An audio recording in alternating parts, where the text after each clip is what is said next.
Hello বন্ধুরা, আমাদের অনেকের বাচ্চারা সবজি খেতে চায় না, তাই ঘরোয়া টেকনিকে চিকেন দিয়ে সবজি রান্না করব। তাই সবজিগুলো আগে থেকে কেটে ধুয়ে নিয়েছি। মাংসটাকেও কেটে ছোট ছোট করে পিস করে নিয়েছি। এখন মশলা দিয়ে মেখে রেখেছি আগে থেকেই।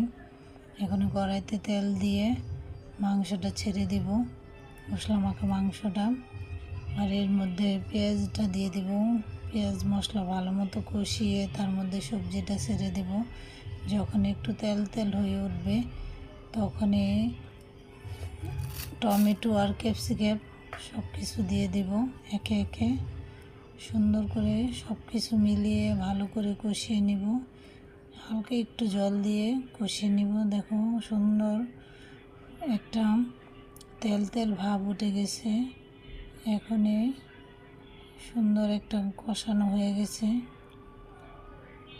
দেখতে পারছো তেল উঠে গেছে সুন্দর। এখন সুন্দরভাবে কষানো হয়ে গেছে। এর মধ্যে ছেড়ে দেবো একটু গরম মশলার গুঁড়া। তোমরা চাইলে বেটেও দিতে পারো, কিন্তু আমি গুঁড়াটা অ্যাড করে দিচ্ছি। এভাবে তোমরা ঘরোয়া টেকনিকে যদি বাচ্চাদের খাওয়াতে পারো সবজি, তাহলে বাচ্চারাও খেয়ে তৃপ্তি পাবে।